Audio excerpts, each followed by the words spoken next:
જયપાલસિંહ છે. હું ધોરણ 8માં ભણું છું. મારું ચિહ્ન સૂર્ય છે. તમે તમારો કિંમતી મત મને આપી વિજેતા બનાવજો. શાળા એ આપણા જીવનનો એક હિસ્સો છે, જ્યાં આપણે માત્ર પુસ્તકીય જ્ઞાન જ નથી મેળવતા, પરંતુ જીવન જીવવાના અને નેતૃત્વ કરવાના પાઠ પણ શીખીએ છીએ. જો હું બાળ સંસદની ચૂંટણીમાં વિજેતા બનીશ તો તે મારા માટે માત્ર એક હોદ્દો કે ગર્વની વાત નહીં હોય, પરંતુ શાળા પરિવાર પ્રત્યેની એક મોટી જવાબદારી હશે. વિજેતા તરીકે હું શાળાના વિકાસ અને વિદ્યાર્થીઓના કલ્યાણ માટે પૂરી નિષ્ઠાથી કામ કરીશ. એક મુખ્યમંત્રી તરીકે મારો સૌથી પહેલો ધ્યેય શાળામાં શિસ્ત અને પરસ્પર પ્રેમનું વાતાવરણ ઊભું કરીશ. હું ડરતી નહીં, પરંતુ પ્રેમ અને સમજાવટથી વિદ્યાર્થીઓમાં શિસ્તની ભાવના જગાડીશ. શાળામાં વૃક્ષો વાવીને હરિયાળી કરવાનો સંકલ્પ કરીશ.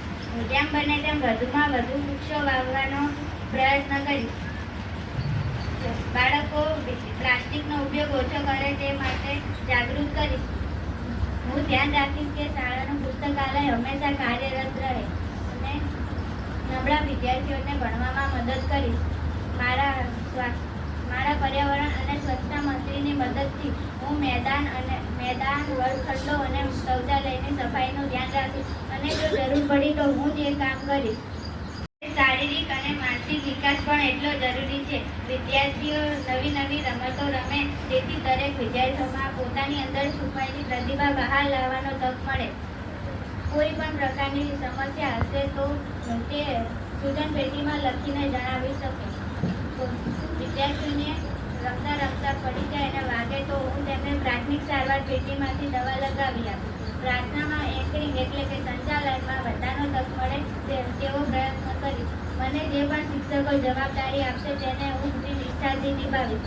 બધા જ નિયમોનું પાલન કરીશ. હું મારા આચરણથી એ જ સાબિત કરીશ કે બાળ સંસદ એ માત્ર એક રમત નથી, પરંતુ દેશના જવાબદાર નાગરિક બનવાની પહેલી સીડી છે.